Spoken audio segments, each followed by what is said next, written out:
Mom, Dad, if you're watching this, I'm sorry. I don't even want to call it testimony. I want to call it a love story because it's how I fell in love with God. It seemed like everyone just disappeared. I was losing sleep because I constantly felt a dark presence around me. This is why I believe in God so much. Without God, this is what I would be.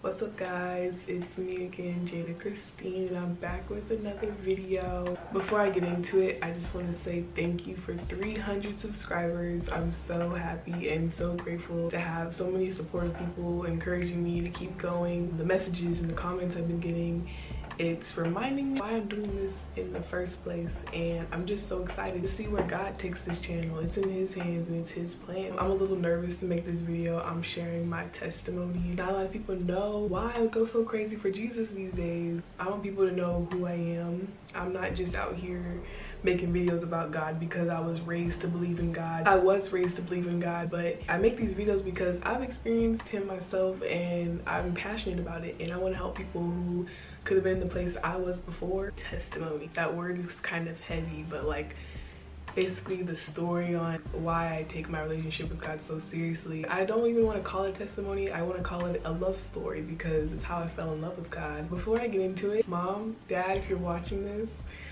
I'm sorry. Y'all be knowing everything. Parents just do that. So maybe y'all do know what's gonna come in this video.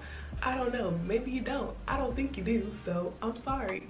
And grandma, if you're watching this, I'm sorry. I'm only human. Some people may hear this, especially my peers, people. I'm in college. People I go to college with. Y'all may hear this and be like, oh, that stuff was harmless. She was a fun person. Like, what are you talking about? Some people may think the opposite. Some people may hear this and be like, wow, she was freaking wild. She was freaking crazy.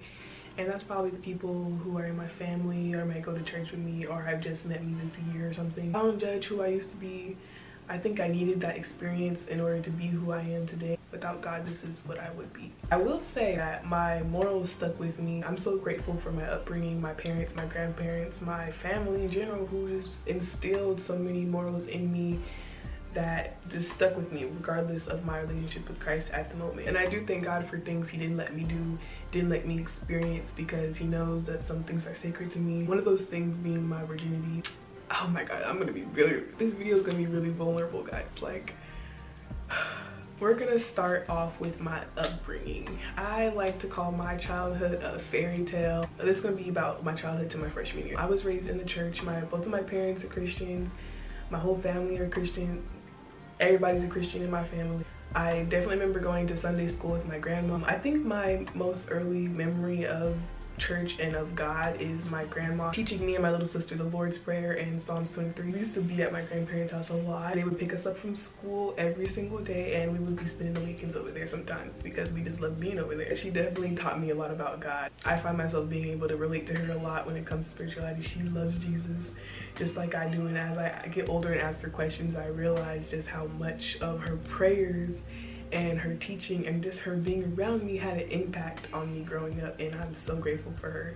And I'm so grateful for my parents for bringing us up in the church too. We switched churches when my older sister, she gave her life to Christ and she went to a new church, and that church kind of changed all of our relationships with God. I think we all saw it in a completely different way. It's a non-denominational church, and it's called At the Cross Riverside. If you in Riverside, California, they're a teaching church, and he taught us a lot about Christ. Being in that church every Sunday, whether I was mentally present or not, I definitely learned a lot. Like, just hearing the pastors pour into us every Sunday, I learned a lot under that church, and I still do. In my childhood, up to my freshman year of high school, I was a goody-goody. People knew me as really nice, really kind. I was definitely very involved in school. I was like in every club, not every sport, but I definitely tried to do everything.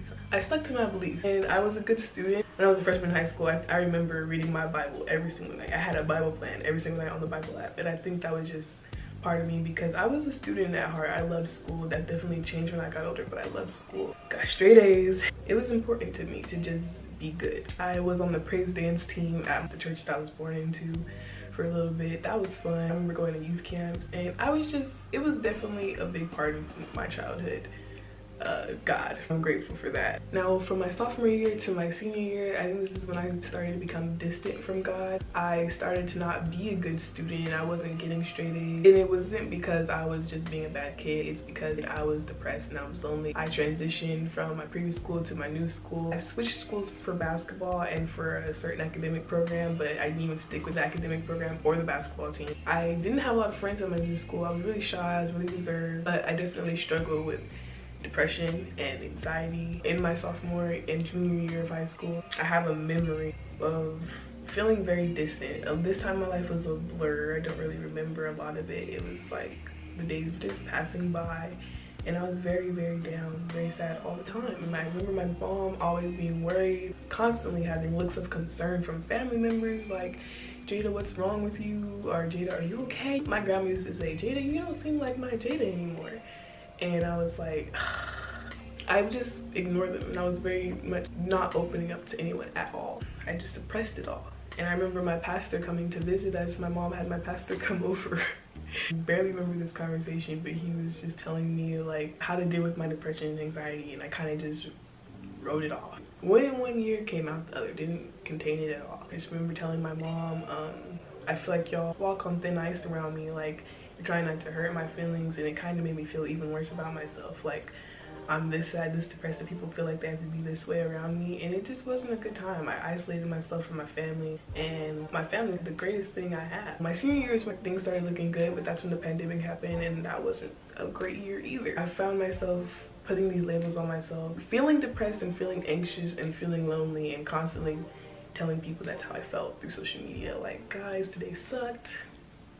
I'm lonely. I wish I had this. I wish I had a boyfriend. I wish I had friends. It was constant, and I'm pretty sure people got annoyed with that. I was the one on social media taking pictures of myself crying, talking about today sucked, I'm so sad. I definitely was that girl. I think a lot of that anxiety and depression was coming from me not knowing my identity.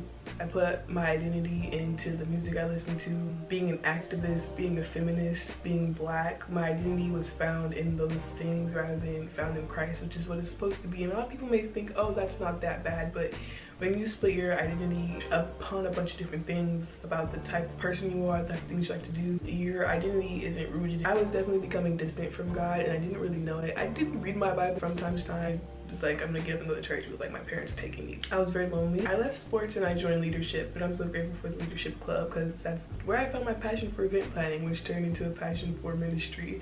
But event planning has a big role in that. And I started to really get interested in, you know, the spiritual aesthetic, like sage and incense and crystals. They really caught my attention, and I think it's just because of how it looked on social media. I thought it was like, oh, it looks so pretty and it looks so earthy, and I always wondered what it'd be like to smoke marijuana, but I didn't try because definitely wasn't gonna try that. In my mom's house, she would have definitely had a whole fit, and I was not gonna get away with it, so I didn't even attempt to do that. But I was very curious about that. I was also curious about sex, and I didn't have sex, but I was exploring things by myself. I thought it was normal because the world will tell you that that's normal, but it's not the way that God wants you to experience that. Definitely addicted to watching inappropriate videos from the time I was in high school to until I was saved. That was a very long time. I think all this curiosity wasn't explored just because I was at home. I didn't explore with my sexuality with other people. I didn't explore smoking, drugs, any of that stuff. There were thoughts in my head, but they didn't ever come out. My grades were slipping. I didn't have the best grades. I passed, but they weren't as good as they used to be. They turned into B's and C's and D's. The pandemic happened my senior year of high school. I was questioning my path, like where I was gonna go to school. I was between the HBCU and a school in the Bay Area, which I go to now. I think I made the right choice. The pandemic was very hard for me. You know, I looked forward to my senior year my entire life. I wanted to go to prom, graduation, all those activities, and all the activities were taken away from me. I remember crying a lot. I wasn't as much depressed, but I was crying a lot because I was enjoying my senior year. It was the best year out of my high school career. And this is where the story gets a little interesting. Now, this is when I came to college, my freshman year of college. Y'all know them sheltered kids that was growing up go crazy in college. They like to explore in college, and I definitely was that one that wanted to explore. And I wasn't expecting that to happen, but it did happen. I was playing with fire. It was a very brief time. My first semester of college definitely didn't feel brief in the moment, but came and it went. I came into college very naive and I made friends with everyone. My pastor liked to call college the devil's playground, and I didn't understand what he meant until I got here. It's a little cold. I think I'm gonna need my blanket. It's freezing. I was very curious about smoking. The first time I tried weed, I didn't get high. I didn't smoke it right. It's always like that when you're a beginner. It was literally the day I stepped foot in the Bay Area. Probably the second day I stepped foot in the Bay Area. Yeah, I was like, let's start. Let's get to it. That's what we've been waiting for. I found myself in a group of friends really quickly. They like to party, they like to smoke, they like to drink. And I was like, okay, we're gonna try some new things. And I found myself smoking every single day. I remember when I was first starting to smoke weed, I was with a friend, and once I got high, I started hearing something that threw me off a little bit. She said something that really freaked me out, and I disregarded it, but I definitely should have took it as a red flag because it sounded really dark. And then I eventually started smoking alone by myself. Like, I enjoyed doing it by myself. I don't think I want to call myself a pothead, but I definitely smoked a lot my first semester of college. I was not doing good in school. My first semester of college, I was put on academic probation, and I'm just now getting off of it. I'm in my second year right now, for reference. When I smoked, it was like, I don't think I want to call myself addicted. I didn't find it hard to put it down. I enjoyed the way it felt, and I'm not gonna lie, sometimes I struggle and I wish I never felt that feeling. On my worst days, sometimes, I'm gonna be honest, I just wish I could smoke. Like I said, the group of friends I had, we partied a lot from Thursday night to Saturday night, sometimes Sunday. It wasn't really parties, but it was kickbacks, and we were drinking and we were smoking. I definitely smoked more than I drank. I smoked before I got drunk for the first time. When I got drunk for the first time, it was literally because they didn't have weed. So that was the only reason I was drinking. And I quickly went from being the one that took care of them as they got drunk and as they got high on the way home, to being the one that was being taken care of on the way back because I was too drunk or because I was too high, or both. These weren't like strong friendships. These were acquaintances that I went out with, and it was all that I had at the moment. I was fiending to get out of my dorm because I was in my dorm all day. Our classes were online. I was fiending to get out, to go be around the girls, be around the guys, and be around people, and this was the only way I knew how to do that. I was like, okay, this is what the people around me are doing, so I have to be with them. I have to be doing what they're doing, and I wanted to do what they're doing because I was having fun doing it. It was fun to me. It was fun to me when I was out. It was fun to me when I was talking to people. I liked the way that I was more extroverted when I was high or when I was drunk. Long story short, I love this lifestyle. I saw no harm in it. I obviously didn't see what I was doing to myself spiritually. I didn't see how I was opening a door for the devil to come into my life and to mess with me, which is what I was doing. My actions were basically permission, telling him he can come in, he can come mess with me, and that's what he did.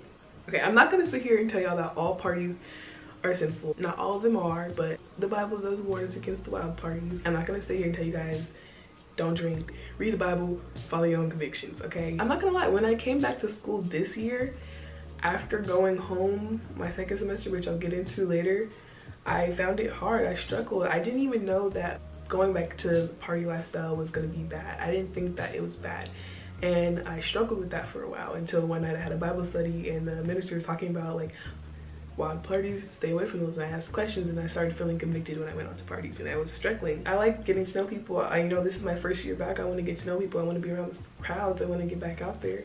I'm not smoking anymore. I'm drinking a little bit, but like I'm just having fun. God warned me to stop going, but I didn't stop going.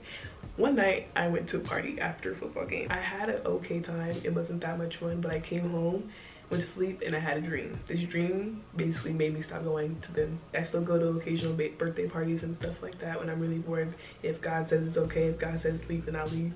But this dream was disturbing. I was in the backyard, the same place where the party was, but instead of seeing all the people, all I saw were a bunch of snakes on the ground. I'm assuming those snakes were representing the people.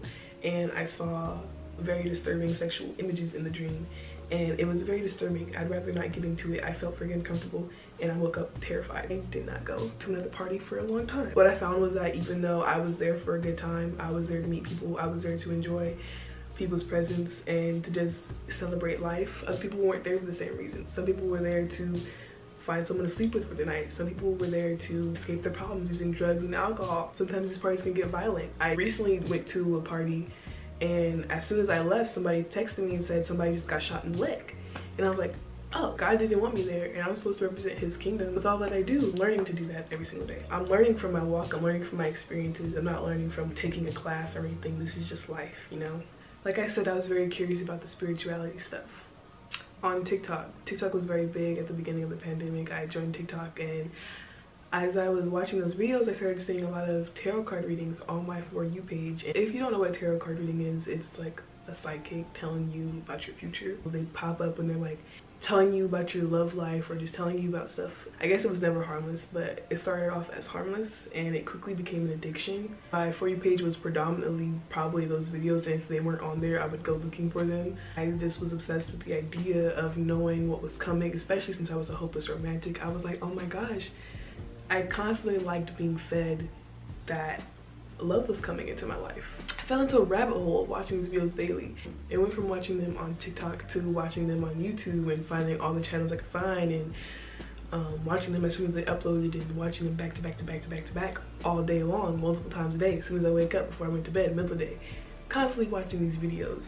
Obviously the Bible is against psychics. It warns us against those things, and it's because it's demonic. That's what it is. I opened my spirit up to those things, not really knowing what I was doing because I thought it was harmless. Deep down inside, I knew something was wrong with it, but I didn't think it was as bad as it was. I didn't literally play with crystals. I had some from a camp I went to, but I thought the necklaces were pretty. I didn't really know what crystals were. I didn't really know how to use them. I was interested in manifestation, law of attraction. I saw that on TikTok and I was like, oh, this is awesome. I'm gonna write everything down that I want and manifest it into my life. And I used to incorporate God into this. I thought that what I was doing was completely fine. It's to be like, God, this is what I want. That's what I was doing. I would write my manifestations down as prayers. I started disassociating myself with Christianity without really realizing it. I still considered myself a Christian, but all of a sudden my Bible was closed that I had open on my desk every day. I didn't have Bible verse in my Instagram bio, and it may not seem significant, but for me, someone who uses social media a lot, my Instagram highlights things that I prioritize in my life. I didn't want religion to be the #1 thing about me. I don't know why, but I was distancing myself. Now I'm going to talk about heartbreak. This broke me. For real. The first night that I got high for the first time, it was after a couple times I had smoked, but this was the first time I got high. I was feeling confident, you know, I was talking to everybody as I usually do, and I don't usually talk to guys, but this night I was talking to guys. I was at this small little game night kickback and the basketball team was there. I was talking to them, started talking to this guy, and I do hair, so I was telling them I did hair, and I was really on friendly stuff. I'm not really a flirtatious person. I was morally making friends, even though I was like, oh, you guys are cute. Eventually, I started talking to this guy. He wanted him to get his hair twisted, so I started doing his hair and some of the other people on the team's hair, and we would hang out from time to time when I would do their hair.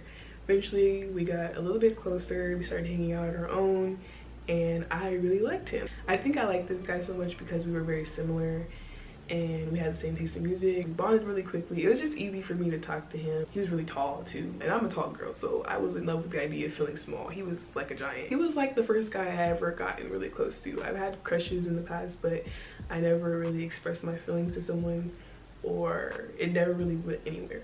I never had a boyfriend. He was just a good friend to me, and he gave me my first kiss. We would have sleepovers, we would watch movies. I was very naive about relationships, about guys. I didn't know that he probably wanted sex from me. I did know at some point, but I kept acting like I didn't know. It would get really awkward when I wouldn't set up those boundaries and things would happen, and I would be like, no, I'm gonna go to sleep now. And I remember my friends would tell me, Jada, this guy says he really likes you. He just says, yeah, you seem a little immature and a little naive. And I was like, oh, I should have known, you know, he was a basketball player. Guys would tell me, oh, you're a sweetheart, that's cute, that's a good thing, I like girls, I like you. But like at the same time, they didn't want to mess with me because of it. It's very contradicting. In my mind, I really wanted to be with him, but in his mind, I think he just wanted one thing, which was sex. And I wasn't gonna give that to him. And once he realized that, he didn't. He like sat me down and he was like, well, would you like date me? And I was like, yeah. And he was like, I'm not really ready for that right now. And I was just like, okay. And that was that. Yeah, around the same time I was talking to him, I found out that my cousin passed away and my grandpa passed away just 1 month apart. It was like right before I left for winter break. The morning that my mother called me and told me that my cousin passed, the guy was with me and he stayed with me for a while that day. and it was a couple of weeks after that, he told me he just wanted to be friends. Literally a couple of days after that, I went home for winter break. Around the same time, I found out that my grandpa passed away also, which was only a month apart, and that broke me even more. I was crying my heart out. I was grieving a lot during this time. I was heartbroken. I didn't understand why I was losing so much family. And that was in 2020, and in 2021, I found out that my aunt had passed away. So I lost a lot of family during the pandemic. Even before that, I couldn't go home. I couldn't visit home because my whole family had gotten COVID. And so I was very lonely at that time. Winter break, if you know, in college, it's like 6 weeks. I was home for a very long time. I went home to 2 funerals. The guy and I texted like every now and then. On his mind, he was like, okay, she knows that I was her, but you know how girls be. So I was like, okay, we still gonna hang out when I get back. What? Yeah, I left home. I had no clue what I was going to be coming back to when I got back to campus. My closest friend had moved home because she wanted to save money. Classes were in person, so she was like, everything's online, I'm just going to go home. And I stopped talking to the friends I partied with because of drama, so I didn't have them either. I found out that he was talking to a friend of mine's friend, and they were all friends. And that broke me. It broke my heart because I thought that they were going to be my closest friends when I was going to be on campus, and I had lost so much at once. It seemed like everyone just disappeared out of my life, and it was just God removing people. He really wanted me to rely on him and nothing else. I was at school every single day in my dorm by myself. I was really too anxious to go out and see these people because I don't think they knew how heartbroken I was. Not only was I grieving my family, but I felt betrayed, and I felt abandoned, and I felt rejected. And I was really hurting, crying my eyes out, hurting every day, constantly. I was angry too. I never really felt that anger inside of me. Like, I really wanted to get back at somebody. I was too anxious to go out because I knew if I went outside, I would probably see them. I do remember going out and being completely ignored. The guy didn't acknowledge me when he saw me. Every single time he saw me, he did not say a word. He would look away. That made me feel worse because literally all I wanted in that moment was to be acknowledged, be seen. Like, hey. So for him to not acknowledge me at all, it kind of left me in pain because I had felt that before in high school, and it just brought up old feelings of feeling invisible and unwanted. Not even only that, it hurt because I felt that I wasn't wanted because of my skin. I thought that was because I was a black woman. It could be, I could be wrong, I don't know. I was very insecure about that. The girl that I was friends with, it seemed like she didn't know why I was mad at her. When I would see her, I wouldn't say hi, I would kind of just walk past, and she seemed confused. I was too afraid to speak up and say, you hurt me. I was grieving 2 family members, I was heartbroken over friendships and infatuation, and I was living alone in college. Not only did I watch the tarot card reading videos, but I know a girl that I was acquainted with on campus who did tarot card reading. She was very into that. And once she heard what was happening with me, the guy and the girl and all that drama, she was like, Jada, please let me give you a tarot card reading. And I was like, okay, yeah, I want to know what's really up. Like, what happened? I said yes, naively. Immediately after I said yes, I knew it was a bad idea, but I went through with it. And she only told me what I already knew about the situation, but that probably opened the door to a lot of the spiritual warfare that I experienced. It probably took me a really, really long time to get over this. Probably more than the average person would get over.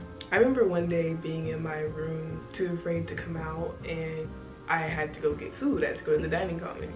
And I remember praying. This is around the same time that I was getting close to God. I really wouldn't be able to tell you when I gave my life to Christ, but this was around the same time. I was praying, I was like, God, I just need a hug.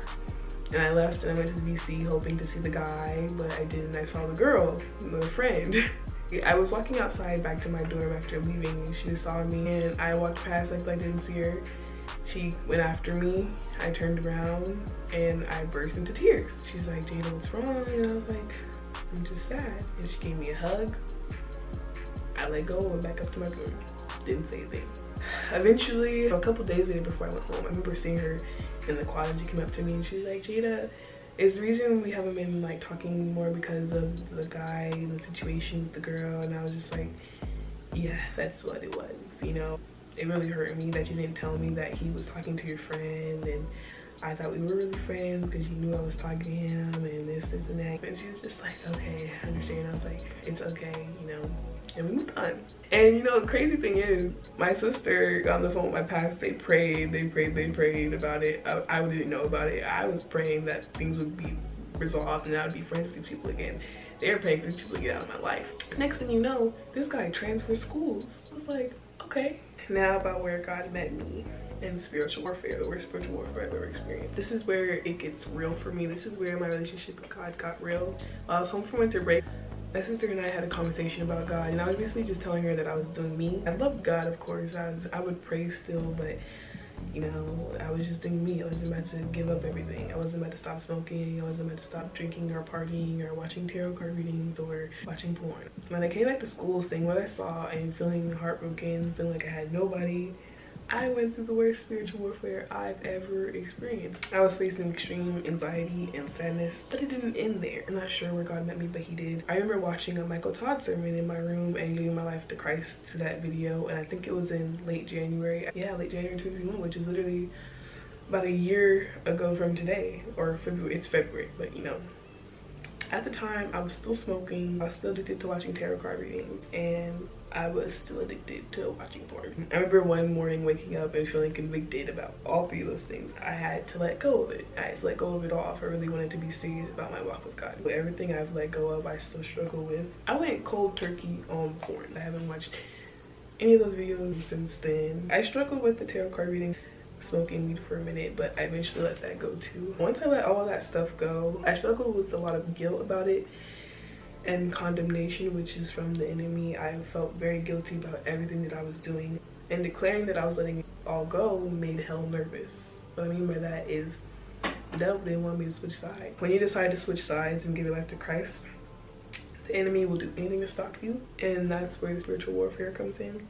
When people say they're fighting demons in rap songs and everything, they're not talking about monsters. They're talking about sin, anxiety, depression, darkness. That's what they're talking about. Not only was I struggling with anxiety and depression, but I was losing sleep because I constantly felt a dark presence around me. I had horrible thoughts in my head about death running through my mind. I always felt like I was in danger, like I was about to be killed in my sleep, or like if I went outside, something bad would happen to me, or sometimes even if I stayed in my room, something bad would happen to me. I didn't tell anyone about watching the tarot card reading because I knew deep down that it was wrong. But after telling my sister, she told me that that's why the spiritual warfare that I was experiencing was so intense. After I told my sister that I was watching those videos, I felt tugged on my spirit to tell her that I got a reading too. My sister was really worried. She kind of put a lot of anxiety into me with her reaction. She just prayed with me. She's like, okay, I'm gonna have to get my church sister because I don't know if I can handle this. They got on the phone, they prayed for me. I never heard a prayer like that for myself. I was weeping, crying, being on the phone, like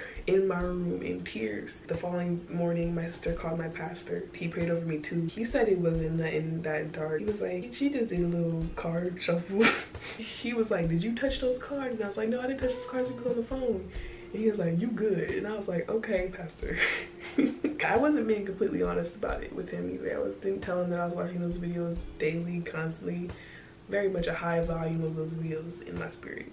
I had that feeling a lot, that there was a dark presence around me. I remember always trying to find a reason to leave my room. I was always on the phone with my big sister 24/7. She was teaching me how to pray over myself and pray over my space and pray over my room. And I honestly just think it's crazy that the dorm I was in literally crossed the campus, and I'm right here right now feeling freedom from that, and it was only a year ago. She was discipling me, like discipleship, that's what that was. She was teaching me. She was sending me worship music. She was teaching me how to pray, how to rebuke spirits and stuff like that. This is why I believe in God so much, is because I've seen darkness. Like, I felt darkness, and once you experience God's light, nothing compares to it. Once you experience something so dark, nothing compares to that light, and you just have no choice but to be passionate about it. And one night about 3 a.m. I couldn't sleep, and I felt so afraid for my life. I left my room because the presence was that strong. I was just walking around campus, taking a lot, praying,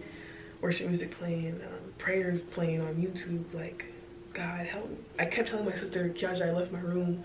I couldn't be in there, and she was like, Jada, you need to pray over that. You need to rebuke it. You need to stay in there. After that, I had to stay in my room, and I had to pray until I felt it leave. It was scary. I remember calling my mom in the middle of the night telling her I couldn't sleep. I was asking her if I could read the word with her. I was not knowing how to explain to her what was happening. How do I tell my mom that I feel like there's a demonic presence in my room and I can't sleep and I just feel darkness? How do I tell her that? She was just like, yeah, you can read to me, Jada. I love her so much because she knows that I struggle with anxiety. I was just telling her that I was anxious, and she stayed on the phone with me until about 7 or 8 a.m. until she went to work. I was talking to her about how I was heartbroken. She was like, Jada, no, why are you on the phone? I was like, well, Josh just said that because I did this, that this is happening, but wasn't really being fully honest. I wasn't really telling her that it was spiritual warfare because I didn't think that she would understand.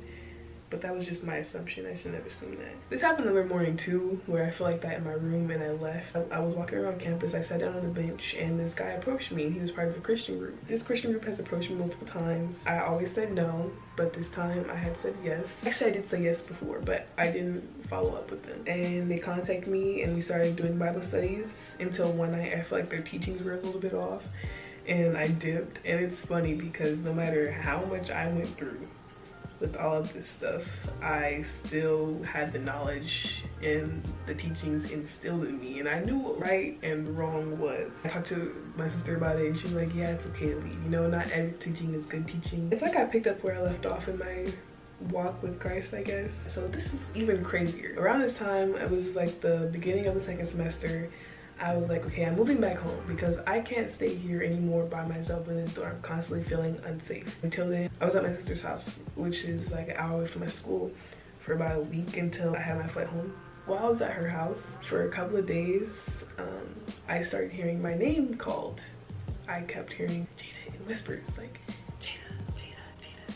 It sounds kind of scary, but it wasn't really scaring me at the time. Like it was someone right behind me whispering in my ear, Jada. I heard it a couple of times. I don't remember how many times exactly, but I remember telling my sister, I was like, Yasha, I keep hearing my name called. And she told me about the story in the Bible. God called Samuel. Samuel kept hearing his name and he thought that someone was calling him and he kept going up to go talk to him. But the guy kept telling him, no, I'm not calling you, go back, go back. Eventually he went up to him and the guy told him God was speaking to him. And he went back and he lay down and he said, God, I'm listening. And God spoke to him.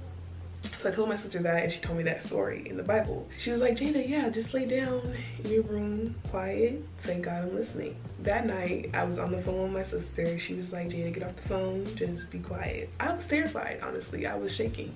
I had worship music playing because I was terrified. And I was like, God, I'm listening. Then I was like, turn off the music. If you really want to hear God's voice, turn off the music. So I turned off the music and I keep hearing music. Turn off the music and I keep hearing music. I checked my phone again and I was like, I paused the music, it's still playing. It wasn't playing, it was paused, there was no music playing, and what I heard sounded like angels singing, and it was beautiful, and I got terrified. I was petrified. I was also laying on my back. It felt like my body was floating. I called my sister. I was like, gosh, I'm so scared. I'm so scared. I hear things right now. I don't know what's happening. And she was like, Jada, relax. She was laughing at me while I was terrified. She was like, Jada, relax. Jada was like, Jada, relax. And I was like, no, I'm scared. And honestly, I wouldn't be able to tell you what I was hearing, but I was hearing singing. It was like a woman's voice singing. I'd say that God is a woman, God is not a woman. It was like a comforting, it's really music, like angelic heavenly music. Maybe I'm tripping and somebody was playing music in the room next door. I doubt it. It was the middle of the night and it was very brief. It went on and it came off. I didn't get off the phone. I was too scared, and eventually it faded out and I really couldn't hear what she was saying or what the voice was saying. I was on the phone with my sister. I was like, gosh, I don't know what she was saying, but it was so beautiful. And she was like, maybe it's the angels singing, celebrating that you gave your life to Christ. And I've come to the conclusion that that's probably what it was. Next day, she was like, you know, Jada, sit down and do it again and really listen. I sat down and I did it again, and honestly, maybe I was hearing things this time because at that time, every single time I heard something, I jumped. I was really anxious. I was like, I literally prayed, God, please don't ever speak to me like that again because I'm terrified. I didn't want to be alone. I remember my sister and her husband had left the house that following morning, and I was there by myself all day, and I was like, okay, fine, it's daytime. The light is shining. I'll sit down and I'll try to be quiet and listen. So I sat down and I tried to be quiet and listen, and I heard, God is working in you. God is working on you. I took it and I ran with it. I was like, I called my sister back. I was like, Kiaja, this is what I think I heard. God is working in you. God is working on you. So after that, I was terrified. I didn't want to sleep alone. I was constantly scared that I was going to hear God's voice again. In the Bible, you know, you see a lot of stories of men being approached by angels, by strange voices, heavenly voices, and being terrified, petrified. That's how scared I was. I wanted to hurry up and get home. So when I got home, I tried to sleep alone, but I still felt extremely vulnerable when I was in my room. So I started sleeping in my sister's room every night for, I don't even know how long it was. It had to be like a couple of months. I slept in her room every single night, and some nights I would be so frustrated that I couldn't sleep on my own. I would try, I'd be like, hey Kaja, I'm going to sleep in my own room tonight. An hour later, I'd be back down there, sometimes crying while she was like holding me and praying over me. I just thank her so much. Kaja, if you're watching this, I'm so grateful for you, because without you, I wouldn't have known how to navigate that situation. But honestly, it was so beautiful, because that experience honestly was so beautiful. All of it, looking back, was so beautiful. At that same time, I started working out. I started trying to get my stuff together. I used all my anger and turned it into a hustle. I was on the move. I was like, hey, we gonna get our life together. I thank God for the prayers of my family during that time, because I know they was working, because I wasn't praying. My grandma, my mother, my sisters, they was all praying for me. My pastors praying for me. And I prayed for a good sophomore year.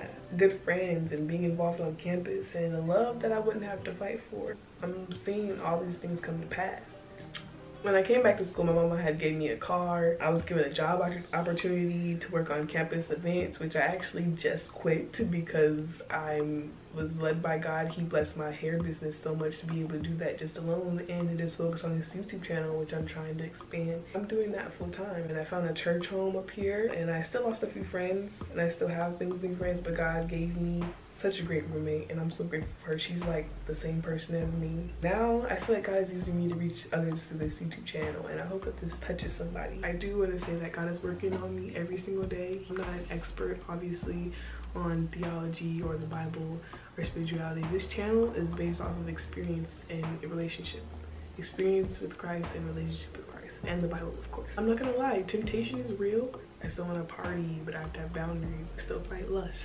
I actually don't mess with tarot or any new age spirituality at all anymore. It's very much a trigger for me now, because I do think that's what brought the dark presence around me. I think that's what the gateway was. God speaks about what's to come too. Pay attention to that stuff in your dreams. That's what this walk is about. We have to pick up our cross daily, and it's not easy. And honestly, I don't desire that stuff more than I desire to be with God, because I love God, and God's love is higher than any high I've ever been on. More joy, more peace than I've ever had in my life. I'm content. It's not perfect either. Some days I don't feel content. Some days I'm wondering, like, God, what's gonna happen? Some days I'm like, God, I want to go outside, because right now it's 2:30 in the morning, and I'm hearing everybody come back from all the parties that they were at tonight. And that's what this life is like. You know, we have to pick up our cross daily, fight temptation. A part of the transformation of God coming into your life and changing your heart, making you new in Christ, you have to let him. You have to listen to them. You have to be obedient to him. If he tells you to block somebody, block somebody. If he tells you to move somewhere, move somewhere. If he tells you to do something, do it, because it's for your own good and it's part of the transformation. If I were to say, no, I'm gonna still smoke, I wouldn't be who I am today. If I were to say, no, I'm gonna still keep talking to this guy, I wouldn't be who I am today. If I were to decide to stay at school instead of going back home at the time, I wouldn't be who I am today. But it took me being obedient, and it took me allowing him to come into my life. If you want God to change your life, you have to allow him to. You have to listen to him. You have to do the hard things and make the hard decisions. I'm gonna put a prayer of salvation in my description box. I'm gonna leave y'all with Proverbs 22:6. Direct your children onto the right path, and when they are older, they will not leave it. Thank you for watching this video. I hope you enjoyed. Please come back. Please come back. Come see me again. And like this video, subscribe. Bye, guys.